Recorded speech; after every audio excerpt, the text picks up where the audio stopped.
Hey guys, I'm about to enter Everglades National Park, which was established in 1947 to preserve the biological diversity and the resources of the South Florida wetlands.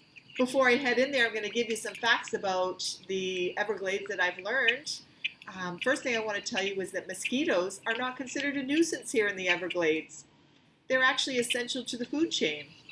So think about it. Mosquito larvae provides food for the fish that are food for the birds, and so on and so forth. Today, I'm considering them a nuisance. They're everywhere. I am so thankful I had my bug net that I brought with me. This is my North Maine Woods bug net that I use on Maine studies trips and hiking and camping. So, welcome to the Florida Everglades. All right, so Everglades National Park is the third largest national park behind Yellowstone and Death Valley. I haven't been to either of those yet. This park covers over 1.5 million acres. The Everglades are often referred to as a swamp, but in reality, it's a giant, slow-moving river.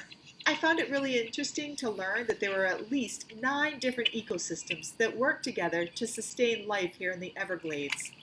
They include coastal mangroves, pine flatwoods, hardwood hammocks, and freshwater marl prairies. These ecosystems compose the most important breeding grounds for tropical wading birds on the continent, and I'm really hoping to see some of those today. Behind me, you're going to see a lot of different grasses. The one I wanted to point out to you is the thick, tall straw grass. It covers much of the Everglade terrain, and while it may look soft, it's razor sharp, and it will even cut through your clothing. I'm going to stay far away from that today as I explore. So, I wanted to let you know there's 2 different categories of animals found here in the Everglades. Those that are native to this area, which means they were here, they've always been here. And those that are invasive, which means someone introduced them to the area either on purpose or by accident. Let's talk about the native animals. The Everglades are home to the Florida panther, one of the most endangered species on Earth. There are currently less than 100 remaining. Who knows? Maybe we'll be lucky enough to see one here today. The Everglades is also the only place in the world where American alligators and American crocodiles coexist. Crocodiles are typically spotted in the sandier coastal areas, whereas alligators are most typically found inland. I'm hoping we'll see one of these somewhere along our adventure today. Did you know that the American alligator is a rare success story of endangered animals, not only saved from extinction, but now surviving and thriving because of state and federal protection in this preserved habitat? We talked about mosquitoes. They're everywhere. They are a nuisance, although they're not considered a nuisance to these wetlands because they're important to the food chain. All right, so let's talk about some of the invasive species. Native to Southeast Asia, the Burmese pythons were first brought to the United States for the exotic pet trade in the late 1900s. When new pet owners began to become overwhelmed with them and their size and what it took to take care of them, they began releasing them right into the wild here in Florida. And it wasn't long before the pythons learned that these wetlands make a perfect breeding ground for themselves. Now, they're considered the most invasive species here, growing up to 26 feet and weighing up to 200 pounds. Sad part is, they are eradicating the native animal population for food.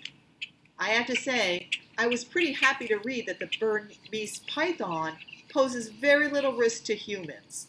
So don't worry, I'm going to be completely safe as I go explore the Everglades. Now, around the same time that the pythons were settling into the Everglades, a venomous predatory fish was introduced into the Atlantic waters by people, the lionfish. Because this fish feeds primarily on larval and juvenile fish, they have the potential to significantly impact the ecosystem here, the commercial fishing and recreational fishings in the area. Well, there it is in a nutshell. I'm ready. I've got my binoculars, got my bug net. Let's go find some animals. Oh, wow, guys, look at this. It's an alligator. I can't believe it. I'd like to say this is the biggest, most amazing alligator I've ever seen, but quite honestly, it's the only alligator I've ever seen. I'm not surprised though. There's about 200,000 of them here in the Everglades. Wow. Wow, look at that mouth. I hope he's yawning and not really hungry. Oh, look at this, guys. This is the snowy egret I was hoping to see. There's so many birds out here, but look at this one. It's just gorgeous. And look, looks like they're fishing for food, and I'm wondering, what kind of fish are they catching? Okay, yes, just stumbled upon this big guy. Um, yeah, I'm gonna go ahead and get out of here. See you later. Wow, that was quite an amazing trip to the Everglades National Park here in Florida. I am noticing right here that they allow gators to cross here. So I've seen enough gators and animals for one day, so I'm going to go ahead and say goodbye. I will tell you I'm a little disappointed that I didn't get to see the Florida panther. I was hoping to catch a glimpse of one. I know there aren't many out here, but I was just hoping. Anyways, can't see everything all in one day. All right, I'll see you next week from somewhere in the world. Bye.